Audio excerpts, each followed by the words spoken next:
Okay, so first, introduce you the story of native immersion. As you can see on the logo, this is a story of native man, a native old man, transmitting to a young European woman. Sorry, I don't know how to stop the slide, so. I don't know. It's fine. Okay, see. As you can see in the middle, this is kind of teepee, like symbolizing the housing. And within, you have this sacred fire symbolizing the humanity, where humans tend to gather, share stories, eat together, exchange. And on the top of this, you have the Orion constellation, symbolizing the ancestors watching over us. So I thought it was important to talk to you about this investing into indigenous experiences in tourism, because it's like really a niche market. And I don't know if you knew that there are about 350 million indigenous people in the world. So there are like many potential and so many huge wealth of contacting different people, different stories, and different cultures. How was a native immersion created? It's linked to my passion for humanist photography. So humanist meaning the love for human. And so I went live experiences among native people in Quebec. I went in the Atikamekw community of Manawan. So here are some of the pictures that are going to run. I spent 6 years in a reservation living with the people. So they live south of Boreal Forest. And they still speak their native language very well, and the French is the second language. And so I lived there, documenting the life of the people during 6 years, and also being involved in the ecotourism development there. As a European, I started to promote their experiences on the European market. And so we feel that they were missing something in the connection between our two worlds. So I created Native Immersion, which is a new generation PR agency. It's a kind of hybrid between PR and media agency. And so with all the pictures we created during 6 years, we made a collection of visuals like showing our testimonial of the sharing that we had between our two cultures. And this is something very important now, because in the process during the year we have understood that the traveler as well as the tourism professional needed to be educated. And more than influenced in traveling, but also really educated, because when you spend time living with indigenous people, you're like becoming part of the family, part of the community, and then you are starting to understand the essence of being indigenous, just like having a glimpse of what it means, with the struggles of the people for the territory, the struggles with identity, although the social issues and so on, the fight for the language. And you understand that the travelers come to see and to meet native people, but we still have our Western mind. And so we need to find a way to decolonize our way of thinking when we meet other nations in the world. And the ethnic minorities are also, it means they live in another time, and you need to understand that. But to understand this, you have to stay longer, being in the slow travel movement also.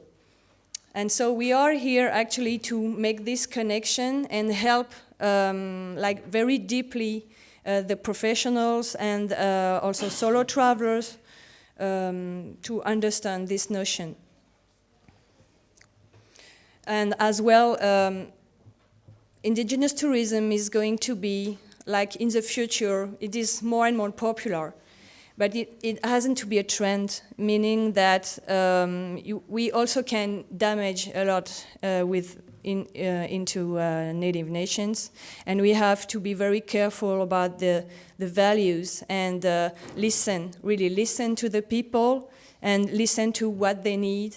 And there are some communities in the world that do not want to get in touch with us, and we need to respect that.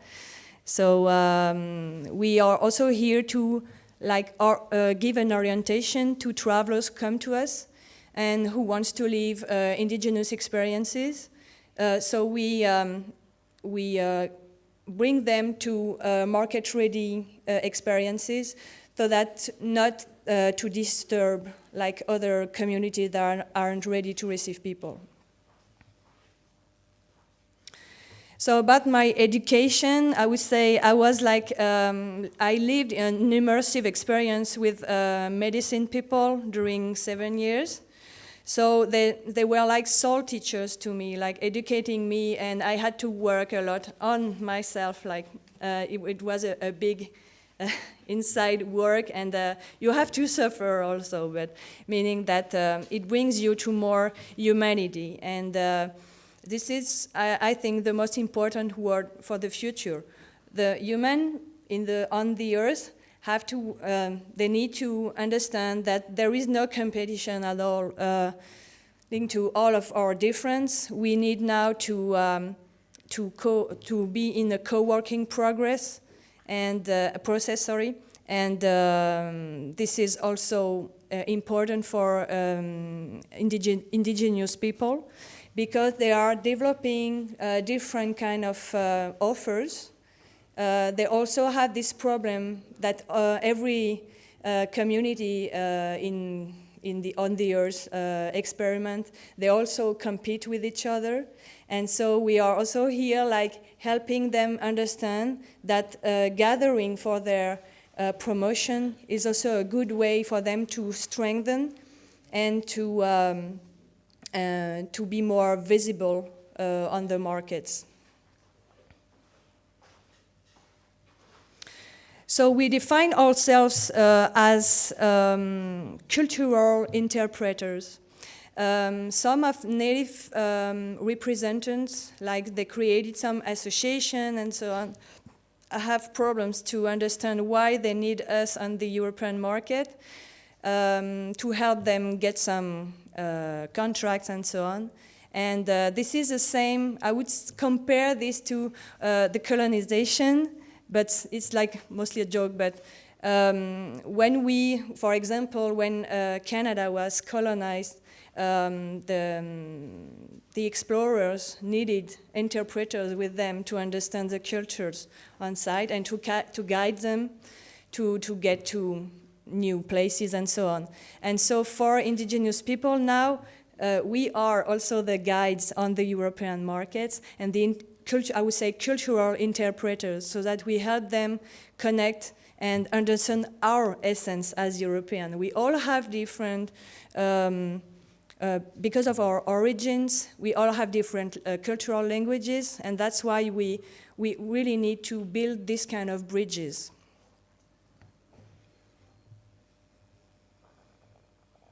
So to us, indigenous peoples are like the hidden treasures of nations, and we really need to protect and care for their sacred presence.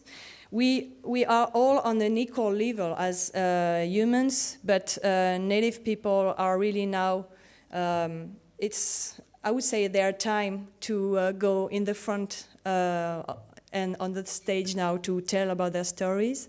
And we are here to facilitate the storytellers, like the native storytellers, to come there and tell their stories. So the challenge is to be now wise enough to install a common benefit relationship. And I think that it's an interesting idea that money doesn't have to be the heart of it. But it's more humanity conscious growth. So no GDP, like no gross domestic product, but this should be based on humanity conscious growth. Like we are all here to grow also with our conscious, and we need to talk about use the heart language to communicate with each other. So what does human and conscious mean? What should we change and consider, and how to be change makers? So we are using some alternative techniques. I call this humanist promotion strategies. It's to enhance conscious human experience, and it is based on a mix of human science, travel, journalism, and general tourism business work. The alternative promotion process uses, I would say, less seduction and more education. We need to educate people. You as indigenous people of the original place of where you live, you know better than anybody else the story of your people, of your place, of your family. And we are here to connect all of this.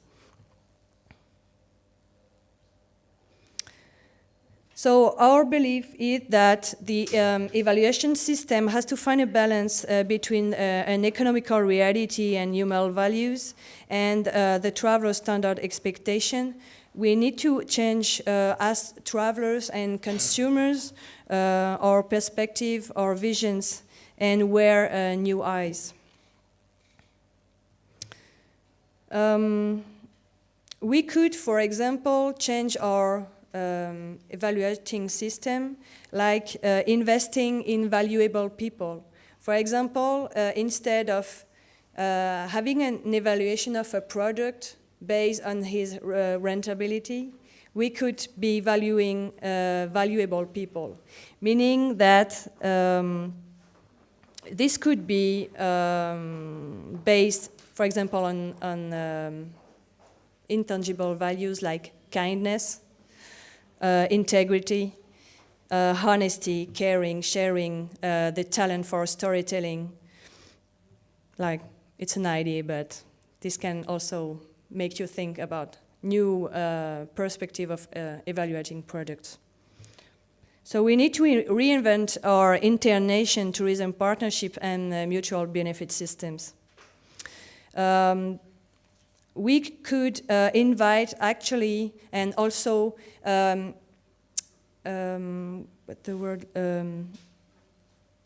make the traveler be part of the process of the promotion. Because some of the communities need to find also finance to promote themselves and find travelers. We could imagine a talking table with nations, governments, tour operators, and also travelers. And the travelers could be involved in some crowdfunding programs so that before they go visit a community or live an indigenous experience, they are here to get involved also financially but morally before going to live the experience, so that they help the nation promote themselves, and then after they can go. It's like sponsorship, but like conscious sponsorship. Yeah, so as I said, there is, we have to keep in mind that there is no competition left, even in between different communities, because we all have different stories, and the stories are at the heart of what we should offer to the world, even on a promotional level. So we all have different stories, and even if you have like different activities, your story is unique, your people are unique. There is no two stories, there is no like stories alike. So this is what makes a difference, and this is why we don't have to focus on the competition.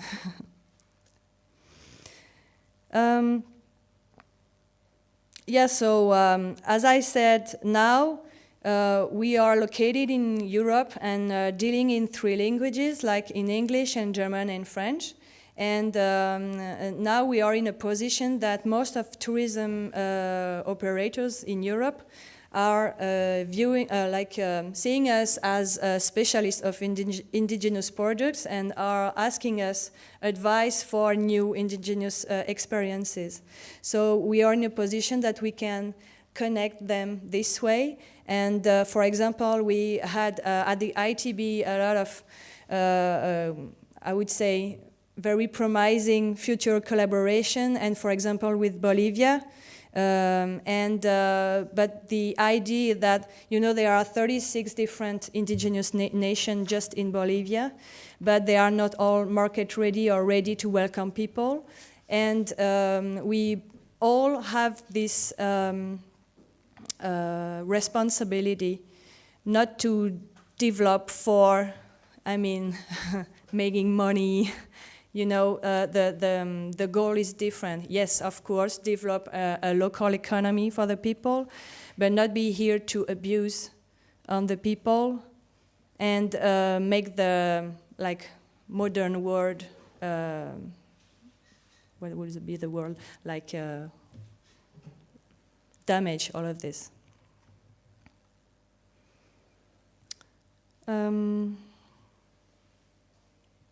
So in the end, I would say this is really something we have to keep, I would say in mind, but actually it's in the heart. This is where the connection has to go through. This is very serious, but this is very necessary to listen to the elders. We have a lot of wisdom that can be transmitted to us when we sit and we listen to the people. So that's why I talked about decolonizing our way of thinking, because we are used and we are raised being encouraged to express ourselves and give our opinions and so on. And the wisest people you can find in the world, for example, in communities, but you have also close to you, maybe your grandmother, I don't know. But it takes time also to make all this happen. And so I would say, I'll give you a little advice also. It's sometimes sit and listen. Listen to the elders. They have a lot of great vision. We are the new generations, but the people from the old tradition are also giving us tools to make this connection. Also linked to the spirituality, and this is very interesting, and they are very good tools for us to make things properly. So at the conclusion, just an idea of a dream that could be made. It would be actually to gather, through native immersion, different indigenous nations, so that they could also have a talking table in Europe, like a permanent talking table in Europe, so that they could meet. And maybe we could imagine that we could create a kind of indigenous center for this to happen. And so that indigenous people could come and also promote their tourism experience, because we have a lot of, for example, museums or cultural places, but we need to meet the real people and also be aware of where to travel and where people are here just to share their story, but not market ready to welcome people. So this could be a talking table that we could create with the native people. Thank you.